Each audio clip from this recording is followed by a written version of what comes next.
si un día se hallase una medicina con la cual fuese posible dar a los hombres y a las mujeres y a todo ser viviente la fuerza de carácter necesaria, o sea el poder y la capacidad para dirigir toda clase de negocios, para influir sobre los demás y para gobernarse a sí mismos, con seguridad que semejante medicina tendría rapidísima aceptación.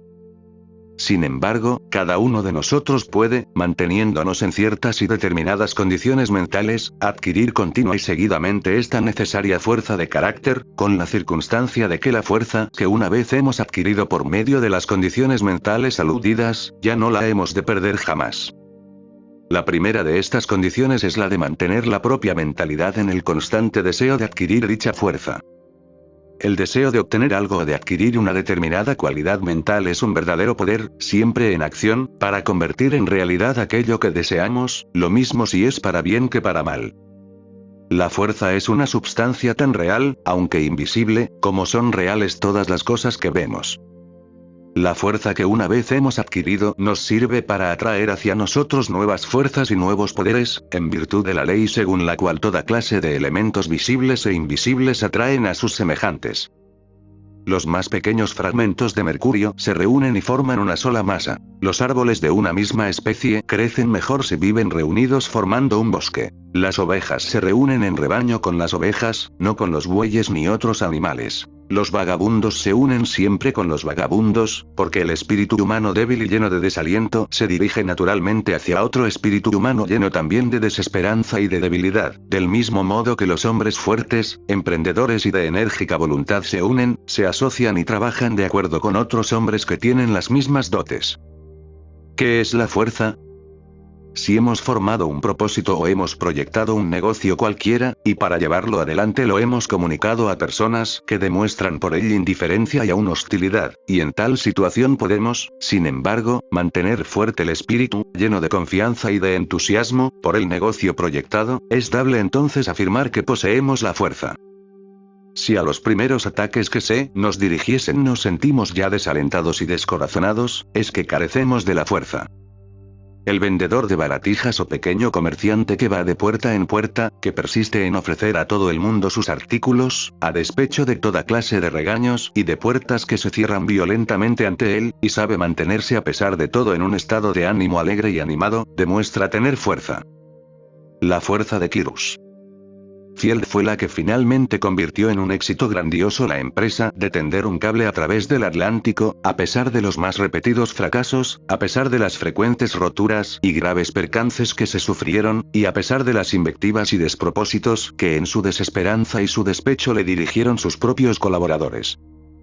Esta cualidad que Field demostró entonces, es uno de los más grandes poderes del espíritu. Y la verdadera esencia, la raíz, el origen y la piedra angular de este poder consiste y descansa en la firme y persistente resolución de adquirir la fuerza necesaria y en mantenernos constantemente en un estado mental en que nos imaginemos a nosotros mismos aumentando sin cesar en fuerza y en poder.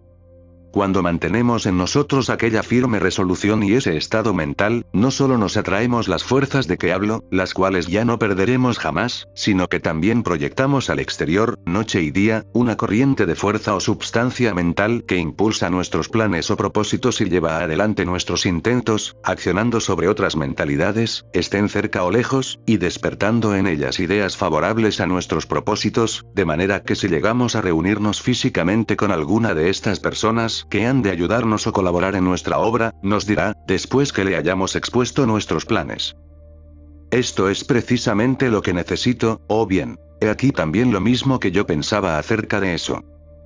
Esta fuerza es el poder que más prestamente nos quita de encima el peso abrumador del desaliento.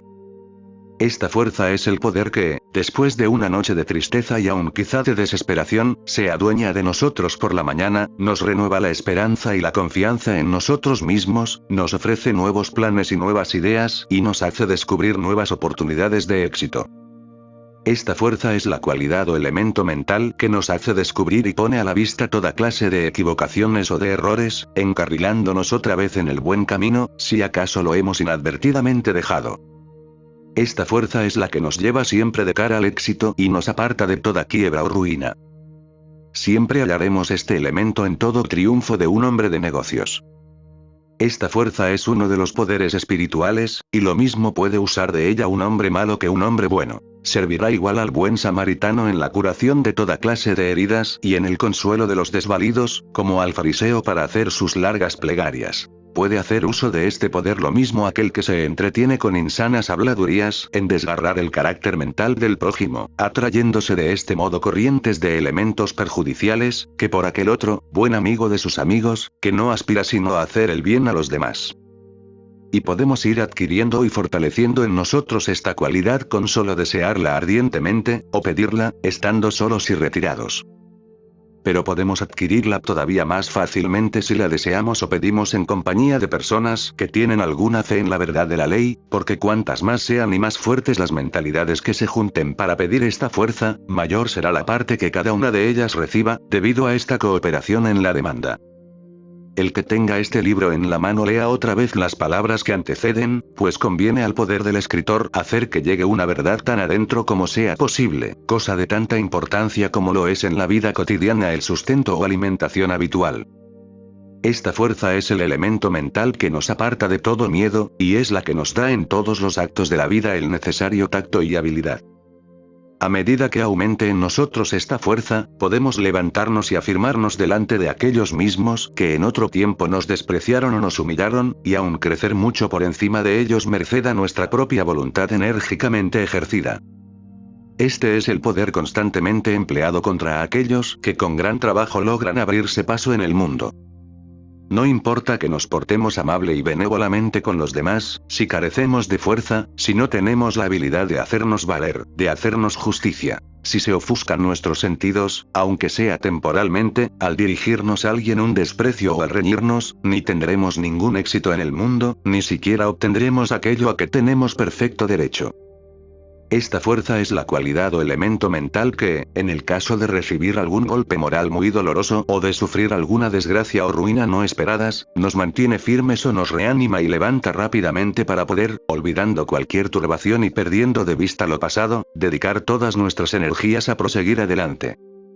Esta fuerza es el elemento espiritual que ha de regir y gobernar a los elementos materiales. En el mundo físico se producen a menudo accidentes y caídas. Mientras unas casas vayan en decadencia, otras irán en pujanza. Los negocios pueden que no marchen bien todo el tiempo que habíamos creído. Algunos de nuestros amigos puede caer en la mayor necesidad y miseria. Ensayos y pruebas han de hacerse continuamente en cada una de las fases de la vida, hasta que dejan de ser meros ensayos para convertirse en elementos que aumentan nuestra fuerza. Lo que puede parecernos ahora alto como una montaña, en lo futuro, debido a poseer mayores fuerzas, no nos parecerá sino una pequeña y accesible colina. Puede que hoy no sintamos el menor miedo por alguna persona o cosa que en nuestra infancia nos llenó de terror. ¿Por qué? Porque hoy somos más fuertes y más sabios. Y sabiduría es la que ve con los ojos de la mente, no aquella que retiene en la memoria un pequeño o grande número de asertos o de opiniones sacadas de los libros o de los demás hombres. ¿Por qué viene la fuerza a nosotros cuando nos proponemos mentalmente en actitud de desear o de pedir esta fuerza? Es un misterio, y lo será probablemente siempre. Pero no vamos a ocuparnos en el esclarecimiento de esta clase de misterios. El misterio de la existencia irá siempre creciendo, y pretender su resolución sería lo mismo que querer hallar los límites del espacio infinito. Lo que necesitamos es conocer todo aquello que ha de producirnos algún bien en la hora presente. Es una verdad inconcusa que podemos adquirir incesantemente nuevas fuerzas por el solo y simplísimo hecho de pedirlas. Y está tanto más en las posibilidades del humano espíritu adquirirlas, cuanto el mundo material puede ser totalmente subyugado y dominado.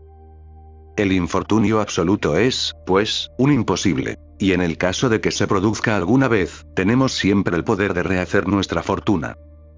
Puede uno andar perdido por la calle, sin alimento y sin abrigo. Pero si llega un día a adquirir completa confianza en este poder, no hay duda que sentirá la verdad de que, manteniendo su mentalidad en disposición de estar constantemente pidiendo esa fuerza ha de venir por último a él, y así vencerá todas las dificultades de su vida. Esa fuerza le vendrá en forma de un amigo o en la de una idea que puede ser puesta en acción inmediatamente. Pedir o demandar la fuerza que nos falta es lo mismo que ponernos en conexión con las más elevadas esferas de la fuerza mental, de donde nos han de venir los elementos o los espíritus individuales que nos den, en una forma u otra, la necesaria ayuda. Pero se ha de tener presente que toda clase de ayuda individual, proceda de seres visibles o invisibles, no puede ser nunca duradera o perdurable. Además, en cualquier forma que sea, confiamos en otros, cesamos ya de pedir fuerza por cuenta propia, en cuyo caso nos hallamos en la situación del que prefiere ir en carruaje que andar por sus propias piernas.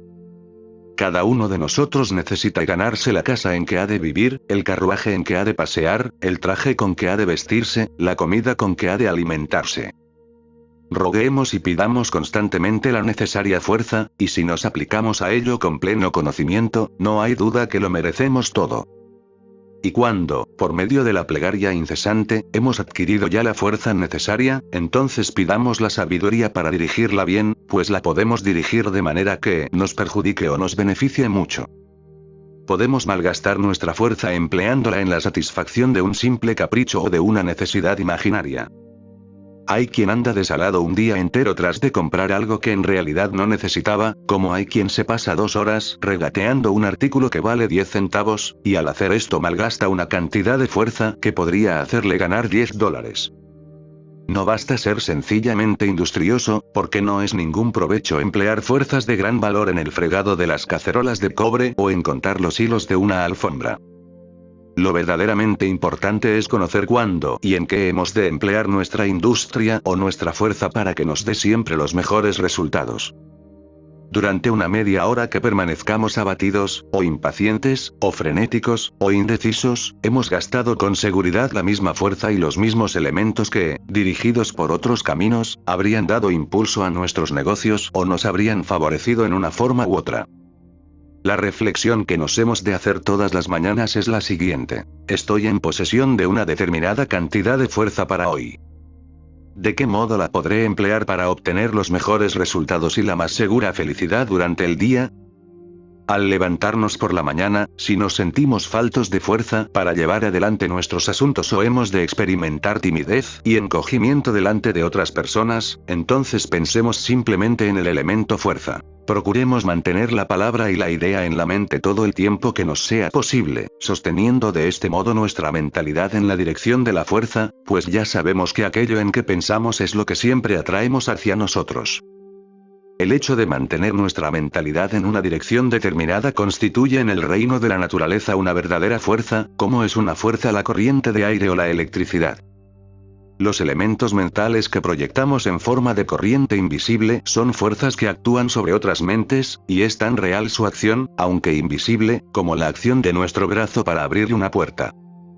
La verdadera fuerza no acaba con la acción de nuestros músculos, sino que puede ir, y aun quizá se halle en todos los momentos, muchos centenares de millas lejos de nuestro cuerpo, actuando sobre otra u otras mentalidades, afectándolas en bien o en mal según sean buenos o malos los pensamientos originados en nuestra mente. Esta fuerza es la que nos da todos los días una nueva idea, un nuevo plan para llevar adelante los negocios, cambiando para cada caso el método que hemos de emplear. La fertilidad de invención es una fuerza, y la fuerza que ha engendrado o dado nacimiento a una idea nueva es la misma que ha de llevarla a feliz término. Aunque sea el inventor un hombre por demás tímido, si pide con sinceridad la fuerza necesaria para presentar al público su invento, no hay duda alguna que la obtendrá. Sucede ahora con frecuencia que el productor de una idea nueva, de una provechosa invención, se deja morir de hambre en un rincón de su casa, mientras que el hombre que conoce únicamente el modo de hacer uso de la fuerza para explotar la idea, se apodera de lo que es una verdadera propiedad del inventor y se labra una gran fortuna. Muchas veces un artista lleno de talento es tan desgraciado que ni se abre camino, ni logra vender medianamente sus cuadros, a causa de que no ha sabido cultivar sus amistades, ni ha acertado a presentarse en adecuada forma ante la sociedad. Mientras que otro artista de cualidades muy inferiores hallará fácilmente mercado para sus obras, pues ha sabido presentarse de un modo favorable ante el mundo. Si pretendemos hacer frente de un modo absoluto a las corrientes del mundo, entonces, por muy valiosas que sean nuestras obras, muy difícilmente vendrá la gente a comprárnoslas. constituye también una parte muy importante en el negocio de la vida y de nuestra propia felicidad, el hecho de saber hacernos agradables a los demás. Y para lograr esto, hemos de empezar por hacernos agradables interiormente, no exteriormente tan solo. El método por el cual obtengamos hoy un señalado triunfo en cualquier asunto o negocio, no será por cierto, el mismo método que habremos de emplear 20 años después. Nuevas fuerzas, esto es, nuevos artificios, nuevas trazas e invenciones están viniendo continuamente a nosotros. Esta fuerza es la que dio nacimiento al ferrocarril, aunque después algo hubo de perfeccionarse el invento, y algo habrá, sin duda, que lo sustituya con ventaja. Esta misma fuerza es la que engendró el telégrafo, pero todavía es el telégrafo un medio de transmisión asaz lento. Las mentes que se hallan en estado de simpatía, aunque estén los cuerpos en que viven esas mentes muy lejos unos de otros, pueden cambiar mutuamente ideas, pensamientos y noticias. Cuando se haya dado por completo con el modo de hacer uso de esa fuerza mental, manteniéndola y educándola, quedarán tendidos a través del espacio invisible alambres por los que correrán vivos destellos de la inteligencia, cruzando los mares y los continentes, sin que ningún monopolio pueda apoderarse de su explotación. La atmósfera será también un día cruzada por el hombre, y con velocidades mucho mayores que las del ferrocarril. Para cada necesidad, para cada deseo, para cada aspiración de la mente humana, existe una fuerza, un poder, un espíritu que trae a la tierra los medios para su cumplimiento material. La fuerza que, a través de innumerables edades, ha hecho al hombre tal y como es hoy, es la misma fuerza que lo hará en lo futuro más de lo que es.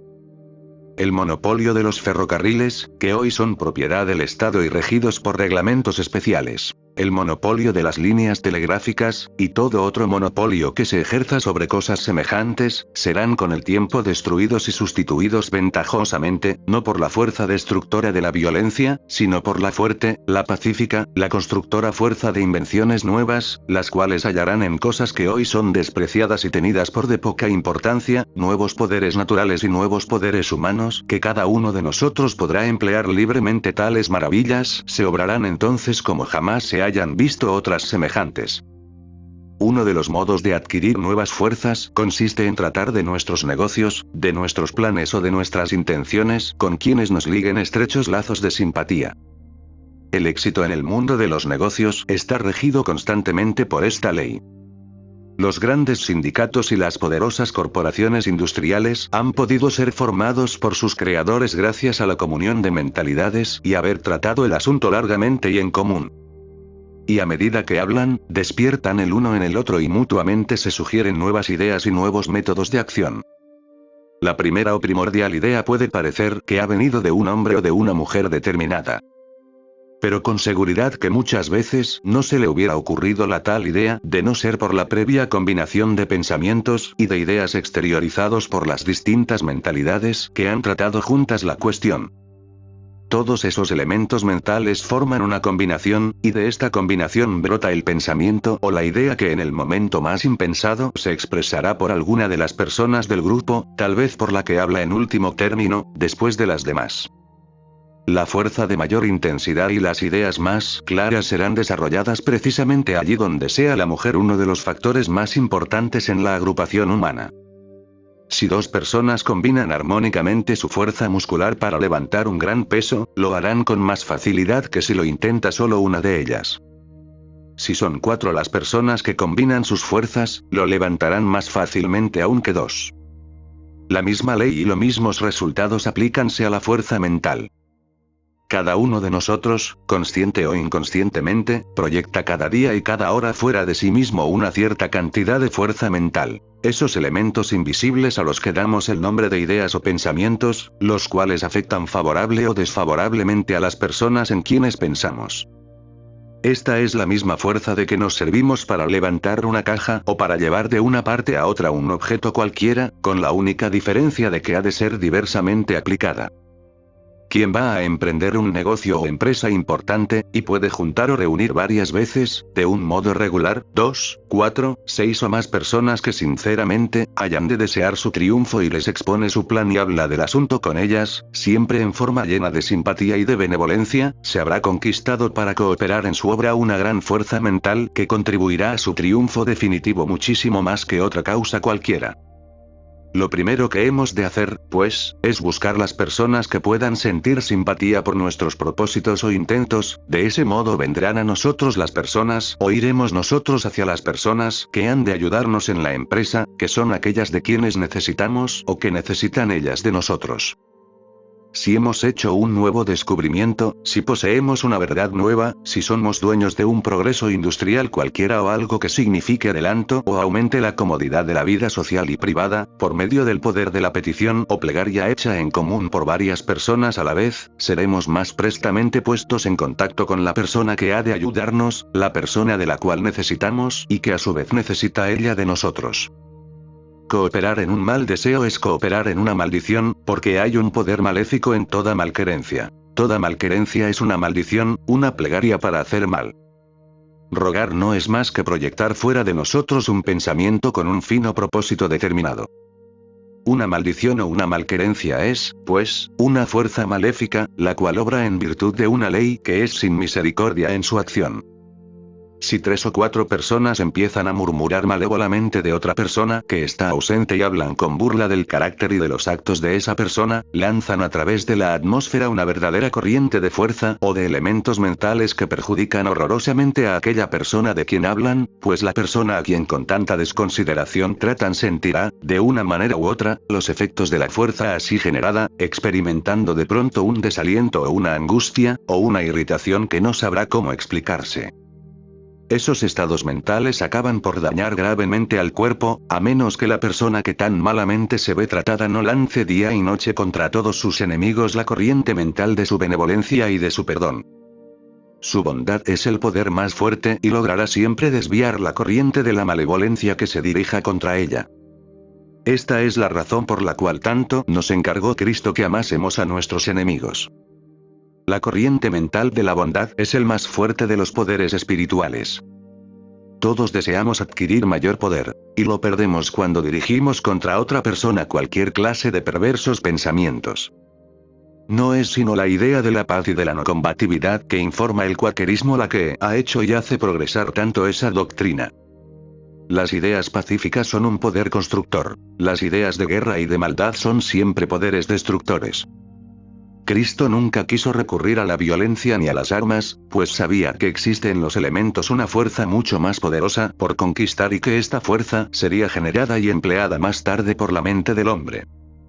Cuando se desea que el éxito en algún negocio o empresa signifique al propio tiempo un éxito igual para otros, el modo mental o la plegaria que ha de determinar el éxito real tiene en esas condiciones un poder mucho mayor que si hubiese deseado el triunfo para sí únicamente, importándole muy poco lo que se refiere a los demás.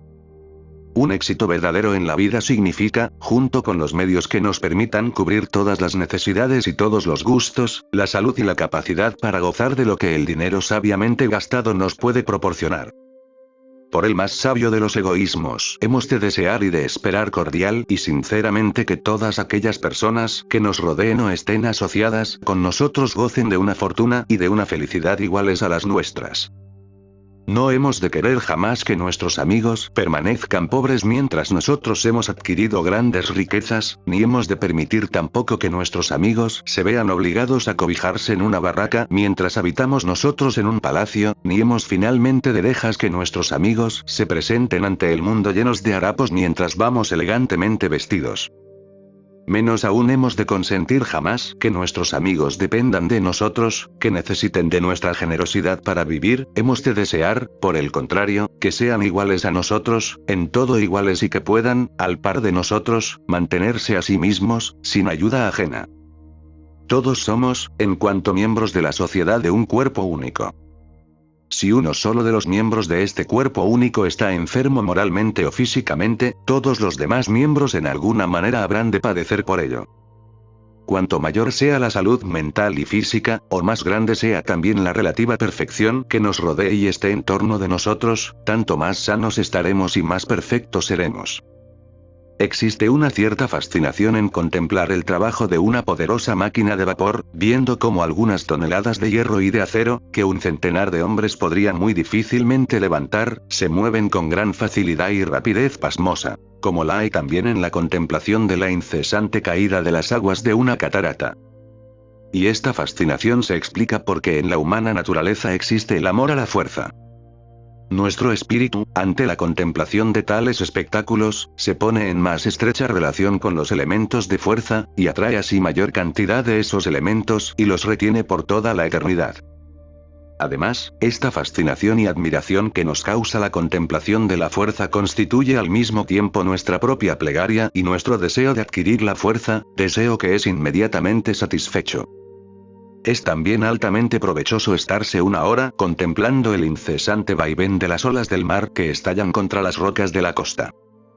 El singular descanso y la profunda tranquilidad de ánimo que experimentamos al pasar un buen rato sumidos en la contemplación del grandioso océano provienen de que estamos absorbiendo sus elementos de fuerza, enriqueciéndonos espiritualmente en esa preciosa cualidad. Y al volver a la vida cotidiana estamos seguros de haber adquirido nuevos poderes que podremos emplear donde y cuando nos convenga, ya en el desarrollo de algún negocio importante, ya en alguna forma de arte, ya en la buena dirección de una familia. Y cuando, por la noche, siquiera un momento, levantamos los ojos hacia el inmenso espacio estrellado, y tratamos de formarnos una idea de los innumerables soles que brillan en él, con los incontables planetas que giran en torno, y tratamos luego de comprender la fuerza que representan todos los ríos, y todas las cascadas, y todos los mares que se mueven en nuestro diminuto planeta, comprendemos que comparada con la fuerza infinita que se mueve encima de nuestras cabezas, lo que vemos aquí en la Tierra no es sino un débil aleteo. Además, hemos aprovechado el tiempo en la absorción de lo que siempre más necesitamos, o sea, elementos de fuerza.